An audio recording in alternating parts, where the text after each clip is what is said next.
Assalamualaikum warahmatullahi wabarakatuh. Perkenalkan, nama saya Wendela Priani, NPM 1913 023003. Saya mahasiswi pendidikan kimia semester 4 dari kelas A Universitas Lampung.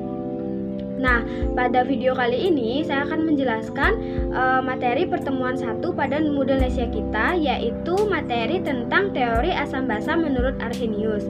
Nah, sekarang langsung aja yuk kita masuk ke pembahasannya. Oke, langsung aja ya. Untuk yang pertemuan pertama, kita akan membahas tentang perkembangan konsep asam dan basa teori Arrhenius. Nah, scroll aja ke bawah. Untuk pertemuan yang pertama itu, nah di sini kita nanti menemukan yaitu skrom, bahan ajar teori asam dan basa Arrhenius. Klik aja skromnya.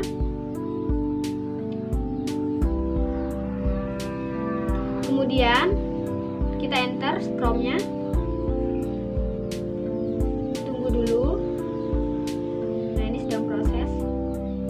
Nah, untuk kalian yang sudah masuk ke dalam partisipan di kelas modul lesia saya, itu nanti kalau kalian sudah pernah membuka skrom yang saya sediakan, itu nanti akan muncul tulisan seperti ini. Nah, klik aja no untuk mengulanginya jadi awal gitu.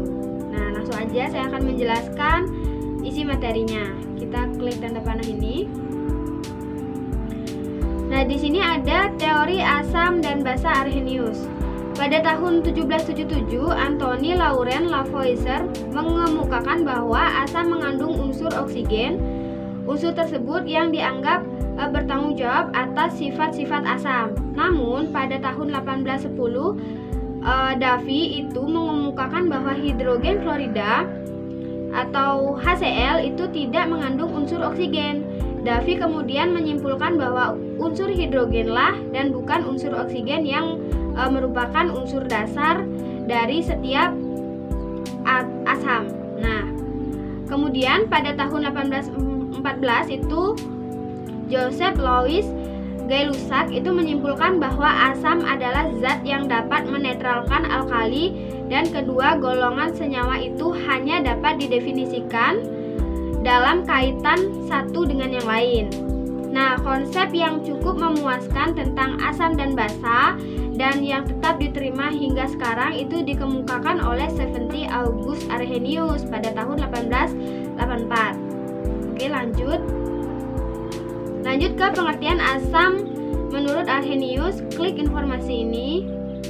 Nah, di sini menurut Arrhenius, asam itu adalah zat yang dalam air melepaskan ion H positif. Dengan kata lain, pembawa sifat asam adalah ion H positif. Nah, asam Arrhenius dapat dirumuskan sebagai HXZ dalam air, mengalami ionisasi sebagai berikut. Nah, bisa dilihat reaksinya ya pada slide itu. Nah, untuk contohnya itu ada HCl aquos menjadi H positif aquos plus Cl min aquos. Jumlah ion H positif yang dapat dihasilkan oleh satu molekul asam itu disebut valensi asam. Sedangkan ion negatif yang terbentuk dari asam setelah melepaskan ion H positif itu disebut ion sisa asam. Nah, nama asam sama dengan nama ion sisa asam dengan didahului kata asam. Nah, kemudian klik tanda panahnya. Nah, itu adalah merupakan animasi asam Arrhenius. Di situ yang kuning kotak itu ceritanya senyawa asamnya. Itu dimasukkan ke dalam air di dalam gelas itu kan. Nah, sehingga menghasilkan ion H positif. Gitu. Lanjut.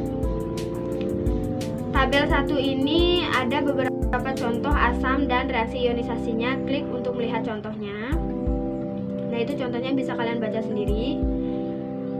Kemudian pengertian basa menurut Arrhenius. Klik. Nah, menurut Arrhenius, basa adalah senyawa yang dalam air dapat menghasilkan ion hidroksida OH-.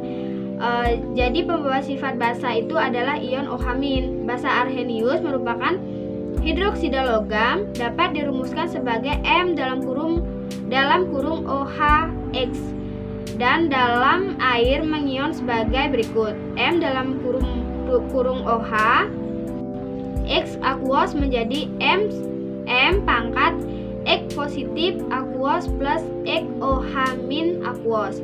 Jumlah ion OH min yang dapat dilepaskan oleh satu molekul basa itu disebut valensi basa. Klik tanda panah. Nah, itu merupakan animasi basa Arrhenius. Ada ceritanya senyawa basa dimasukkan ke dalam air, nah sehingga menghasilkan ion OH min. Lanjut, beberapa contoh basa dan reaksi ionisasinya, klik. Nah, itu adalah beberapa contohnya. Kemudian kita lanjut. Nah, selanjutnya adalah tentang keterbatasan teori asam dan basa Arrhenius. Teori Arrhenius tidak menggolongkan reaksi di atas sebagai reaksi asam basa, meskipun faktanya reaksi tersebut menghasilkan produk yang sama manakala kedua senyawa tersebut dilarutkan dalam air.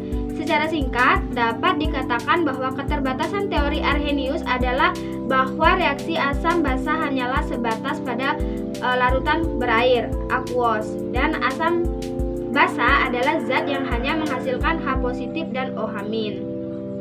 Klik informasinya. Nah, teori asam basa Arrhenius ini tidak dapat menjelaskan mengapa amonia NH3 itu bersifat basa.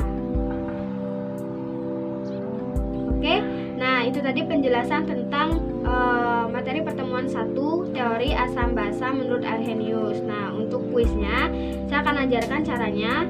Klik untuk melanjutkan. Kemudian ini adalah pembukaan kuis, kemudian klik lagi tanda panah ini. Nah, kalian isikan dulu biodata kalian. Misalnya namanya Wayan Della Priani, kelasnya misalnya 11, mata pelajarannya kimia.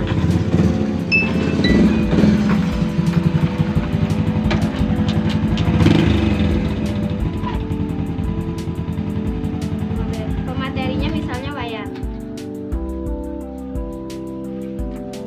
Oke, jika sudah klik lanjut. Nah, baca dulu tata tertib kuisnya. Setelah selesai bisa klik lanjut untuk mengerjakan latihan. Nah, untuk latihannya bisa kalian kerjakan sendiri. Itu tadi bagaimana cara kalian menggunakan Scrum itu yang ada di Moodle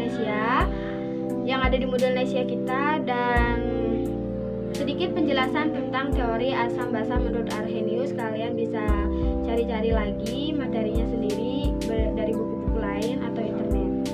Oke, sekian dan sampai jumpa.